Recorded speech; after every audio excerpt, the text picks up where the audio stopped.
todos. Es un placer estar aquí. Muchísimas gracias, María Emilia, por tus cariñosas palabras, por esas mentiras tan dulces.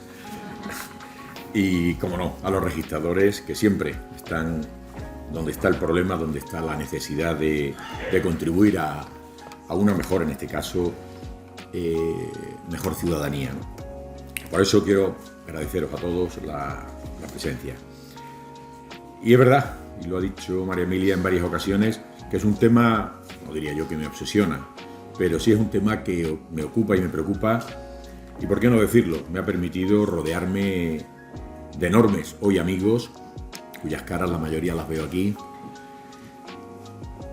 de los que he aprendido muchísimo y de los que sigo aprendiendo, porque realmente siempre hay un momento para este punto creativo, sea un artículo de una revista, como hace muy pocos días salió a la luz, gracias Jesús, la Magdalena este verano, Salvador, Beatriz en ese curso de la Universidad de Osuna.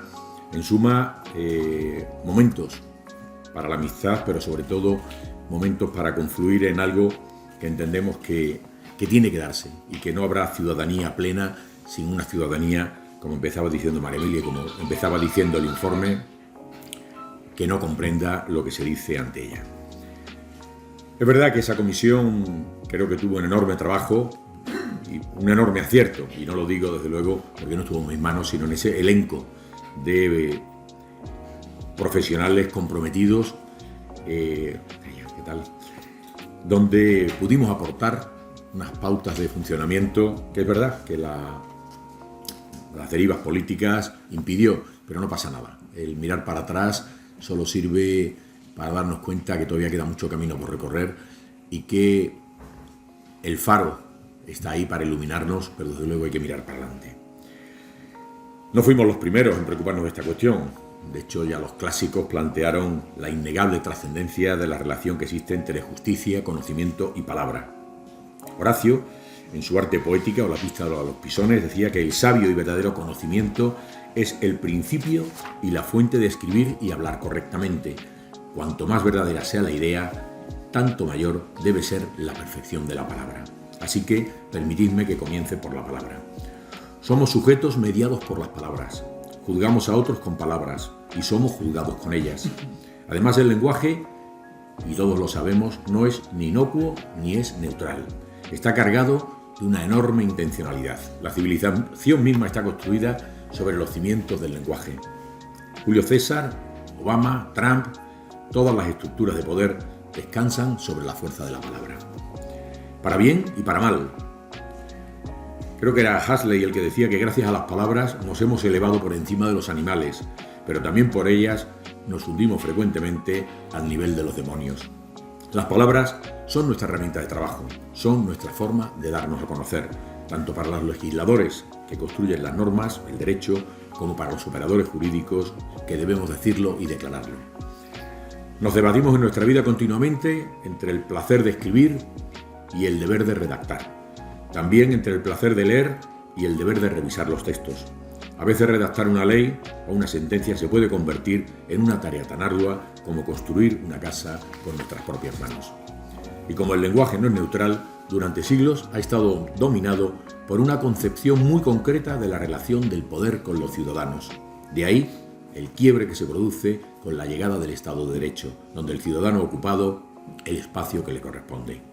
Dice mi querido y admirado Jesús García Calderón, que con razón, que las razones para que el lenguaje jurídico sea tan oscuro hay que buscarlas en el ámbito sociológico, más que en el filológico.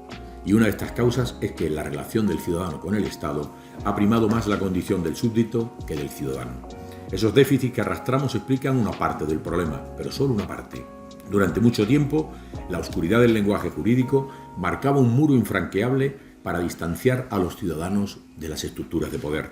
Hoy la democracia exige transparencia, pero también exige claridad, así como argumentos entendibles, comprensibles y, por tanto, susceptibles de ser criticados.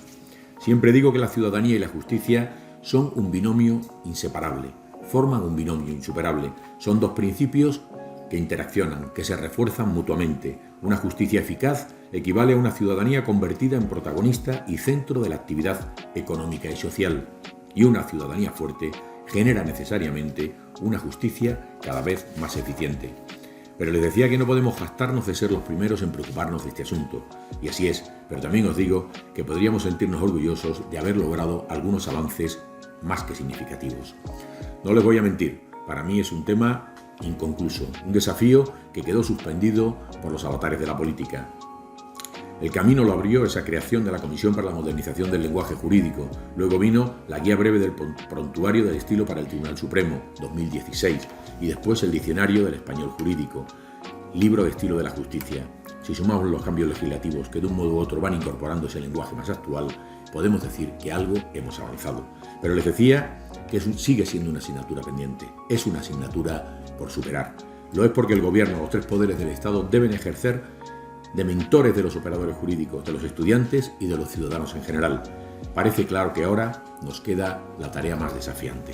Decía Cicerón que el conocimiento sin elocuencia es inútil, pero que la elocuencia sin conocimiento es bastante peligrosa. Y es verdad que a veces detrás de las palabras bellas no se esconde un mensaje positivo ni conocimiento alguno, y que en otras ocasiones, detrás de las palabras sencillas, se hacen importantes y mensajes clarificadores. Lo que me lleva a la siguiente reflexión: la necesidad de claridad en el lenguaje jurídico. Por supuesto, la claridad debe beber del conocimiento, pero tampoco lo olvidemos, debe beber de la elocuencia. Dos caras de una misma moneda. Todavía hoy muchos juristas se dicen: ¿pero por qué no nos entienden? Decimos muchas veces: ¿por qué no nos entienden? Esa desesperanza pasiva de que habla mi amigo Jesús. Frank Luntz, un analista político americano, lo aclaró, creo que en esta misma línea de Jesús. Decía: no es lo que tú dices, sino lo que la gente entiende. Ahí está la clave de la cuestión. O si queréis, me voy más atrás, con Montaigne. Decía: la palabra es mitad de quien la dice y mitad de quien la escucha. Es decir, si no nos entienden es porque nosotros no entendemos sus necesidades de comprender lo que está ocurriendo. Por otra parte, muchos especialistas se escandalizan aún ante lo que consideran un riesgo grave de pérdida de las esencias de nuestro mundo, del derecho. Es ahí, me parece, cuando debemos hacernos la siguiente reflexión. ¿Qué pasa si el modo en que percibimos un problema es parte del problema? En este sentido, podemos, y lo iremos seguro a lo largo de esta mañana, que la incomunicación entre el mundo de la justicia y los ciudadanos tiene causas muy diversas. Por supuesto, la falta del conocimiento legal básico de los ciudadanos no se enseña ni en el bachillerato. Se suma a un problema aún más grande, que es la debilidad de la iniciativa en el ámbito institucional y el hecho de que algunos operadores jurídicos no sean capaces de ver como parte de la solución al problema y no entiendan como inadecuada su forma de expresarse en escritos jurídicos, sea de la índole que sea. Y eso es preocupante, porque como dijo Benjamin Franklin, la justicia no será servida hasta que aquellos que no están afectados estén tan indignados como los que no lo están. La modernización de la justicia depende de muchos factores. Depende de los TIC, de las TIC. Otro en la mejor gestión de un servicio público.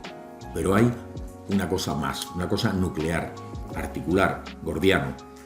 Y lo dijo la Comisión en su informe de la modernización del lenguaje de justicia. Una justicia moderna es una justicia que la ciudadanía es capaz de comprender. Palabras con las que empezaba nuestra decana. Más adelante me centraré un poco en el derecho a comprender. Me encuentro aquí ante un público claramente de juristas. Parece que todos entendemos que hay una mejor manera de hacer las cosas. Una forma en que superemos el lenguaje jurídico críptico y, por qué no decirlo, oscuro, y a veces rabiosamente incomprensible. Un modo de conseguir que las personas entiendan qué papel juegan en los procesos que tienen que ver con la justicia.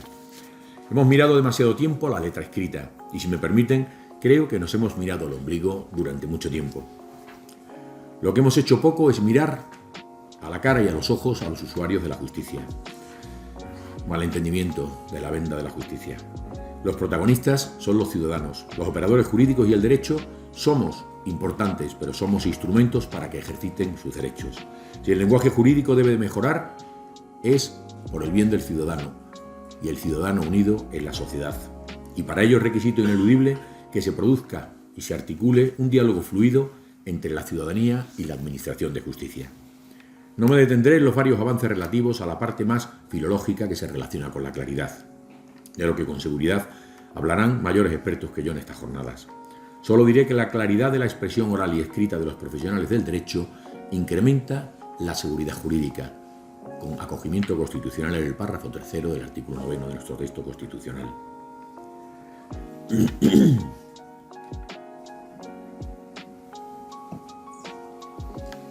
La seguridad jurídica permite que las personas conozcamos nuestros derechos y nuestras obligaciones, saber cómo y ante quién debemos hacerlos, y esto sin duda fortalecerá el ámbito de la confianza en las instituciones y el valor de la política. Pero desde mi punto de vista creo que, además de todo eso, debe haber un componente ineludible, un componente de empatía y de respeto en relación al ciudadano, insisto, que es el verdadero protagonista de este acto. Esto me lleva a otra cuestión: las dudas de algunos juristas en esa relación a una teórica pérdida de especialidad o cualificación técnica debida a la modernización del lenguaje jurídico. No hablamos de vulgarización. Veamos, la ciudadanía se relaciona continuamente con los jueces, con los magistrados, con los fiscales, con los letrados, con los demás funcionarios de la Administración de Justicia, abogados, procuradores, notarios, registradores o graduados sociales. Lograr que esa comunicación resulte sencilla, ágil y clara exige un profundo conocimiento técnico de la materia que se escribe o simplemente de la que se habla. La gran competencia que se requiere de los juristas es que sean hábiles cambiando de registro en función del receptor, adaptar el lenguaje al interlocutor, no banalizarlo, no vulgarizarlo. Por ejemplo, en una sala de juicio, un abogado debe ser capaz de hacer comprender a otros colegas juristas y, por tanto, por los ciudadanos que están afectados por ese proceso. Respetar las especificidades propias del lenguaje técnico jurídico. Ese equilibrio entre precisión técnica y claridad es el que verdaderamente define a un excelente jurista. Por eso me reafirmo que es absurdo creer que la claridad del lenguaje jurídico perjudica, daña o deteriora el valor técnico a las actuaciones de los profesionales del derecho. Cuando era estudiante del derecho me preguntaba si esta manera de escribir difícil, por no decir directamente escribir mal, que tenían algunos juristas, se usaba para fingir una erudición solo alcanzable por mentes privilegiadas. Descubrí pronto que así era. De hecho, mis maestros más queridos no son los que escribían abusando de latinismos, arcaísmos o conceptos rebuscados, sino los que querían trasladarnos con claridad sus conocimientos del derecho y su amor por la justicia. En definitiva, claro no es simple. La claridad es compatible con la complejidad. Siempre digo que la claridad es una ordenación de las cosas extremadamente compleja. Cuando uno consigue que algo sea claro, significa que hasta llegar allí ha seguido un proceso largo de depuración. Es decir, para aportar claridad a un acto jurídico se requiere muchas cosas. Se requiere experiencia, se requiere habilidad, se requiere empatía, competencias para la redacción y la expresión oral y especialmente una gran lealtad con la propia misión y con el propio ciudadano. Estoy convencido de que la claridad en la expresión lingüística, hablada o escrita, es una cualidad no demasiado común, pero absolutamente necesaria. Y me atrevería a decir una virtud literaria que, aunque difícil de definir, la reconocemos y apreciamos de inmediato. No estamos aquí hablando de la búsqueda de un purismo en el lenguaje. Estamos hablando de la necesidad de corrección lingüística en los textos jurídicos para que sean más claros y para que sean entendibles. Tampoco estamos hablando de una mera elegancia estilística, que se valora. La corrección lingüística en los textos jurídicos debe servir sobre todo para evitar los problemas interpretativos. Decía Montesquieu que es esencial que las palabras susciten en los hombres las mismas ideas y especialmente debe servir para que los ciudadanos puedan ejercer su derecho a comprender. Me gustaría aquí apelar al sentido común. Pasa es que es verdad que toma cada vez fuerza eso de que es el menos común de los sentidos. No se trata de hacer del lenguaje jurídico tierra quemada. Prieto de Pedro expresa una idea que creo que viene al caso. El derecho solo se manifiesta a través del lenguaje. Y aunque resulte obvio, debemos cuidarlo, debemos mejorarlo y hacerlo más eficiente. No se trata de vulgarizarlo, insisto, hasta acabar con él como un lenguaje especializado. El lenguaje jurídico no debe renunciar a su propio código. No se trata, en el lenguaje jurídico, nada más que de hacernos entender y que el ciudadano que tiene un problema sepa cuál es su problema y qué viabilidad jurídica tiene. En muchas ocasiones precisamente para garantizar que no se produzcan interpretaciones diferentes. Por ejemplo, no hay por qué eliminar de un plumazo todas las alocuciones latinas. Algunas, además de expresar principios generales del derecho, son realmente bellas. Lo que digo es que construyamos un lenguaje eficaz, que valore el uso comedido del lenguaje técnico y que no permita el abuso de un lenguaje plagado de sobreactuación y distanciado del único importante, el ciudadano.